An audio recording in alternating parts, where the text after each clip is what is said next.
Hello and welcome back to yet another episode of our video series English Literature through MCQs.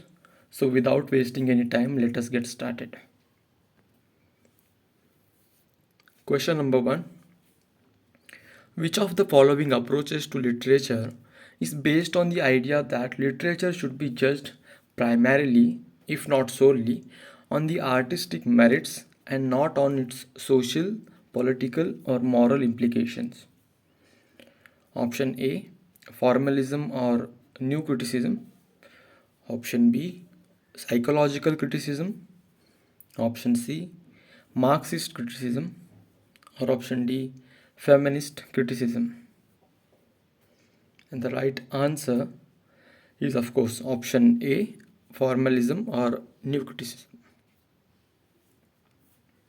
So, formalism or new criticism is an approach to literature that focuses on the analysis of the form, structure, language, and style of a literary work uh, rather than rather than its historical, biographical, or ideological context. It aims to discover the intrinsic meaning and value of a work by examining its technical aspects and aesthetic qualities. It also rejects the influence of the author's intention or the reader's response on the interpretation of a work.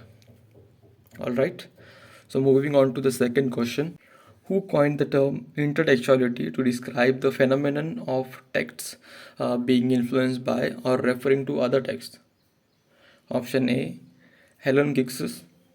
Option B, Roland Barthes. Option C, Michael Foucault. Or option D, Yulia Kristeva. And the right answer is, of course, option D, Yulia Kristeva. So, Yulia Kristeva is a Bulgarian French philosopher, psychoanalyst, feminist, and a literary critic who is known for her contribution to semiotics, structuralism, post structuralism, and psychoanalysis.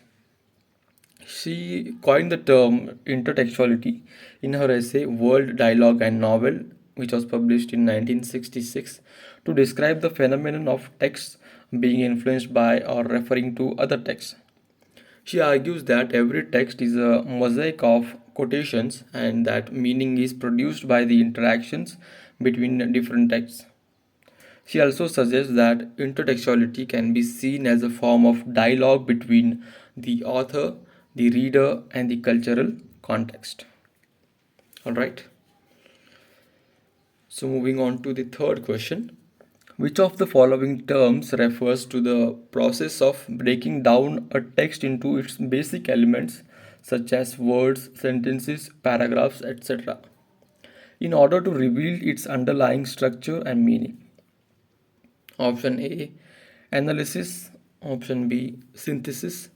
Option C, interpretation. Or option D, evaluation. And the right answer is, of course, option A, analysis. So, analysis is the process of breaking down a text into its basic elements, such as words, sentences, paragraphs, etc., in order to reveal its underlying structure and meaning. Analysis is one of the main skills of literary criticism, as it helps to identify the techniques, devices, themes, and messages that a text uses and conveys. Analysis can also be applied to other forms of media such as films, paintings, music, etc. Right? Question number 4.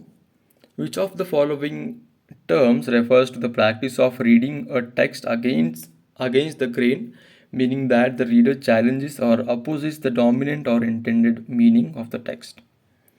Option A, deconstruction. Option B, subversion. Option C, resistance. Or option D, appropriation. And the right answer is option C, resistance. So, resistance is the practice of reading a text against the grain, meaning that the reader challenges or opposes the dominant or intended meaning of the text.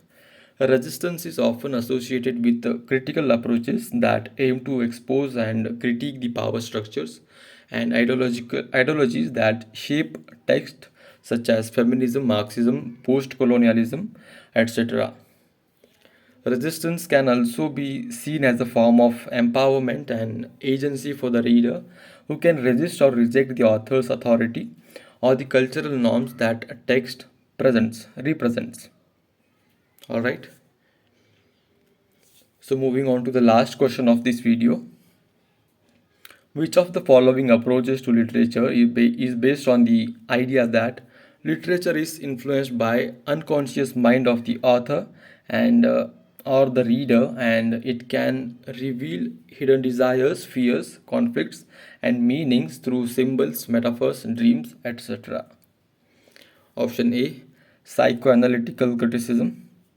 Option B, archetypal criticism. Option C, myth criticism. Or option D, new historicism. And the right answer is, of course, option A, psychoanalytical criticism. Psychoanalytical criticism is an approach to literature that is based on the idea that literature is influenced by the unconscious mind of the author and or the reader, and that it can reveal hidden desires, fears, conflicts, and meanings through symbols, metaphors, dreams, etc. Psychoanalytical criticism draws on the theories and concepts of psychoanalysis, which is a branch of psychology that studies the human psyche and behavior. Psychoanalytical criticism often uses the works and ideas of Sigmund Freud, uh, Jacques Lacan, Carl Jung, Melanie Klein, etc., to analyze literary texts and characters. So that's it for today's video. Thank you for watching.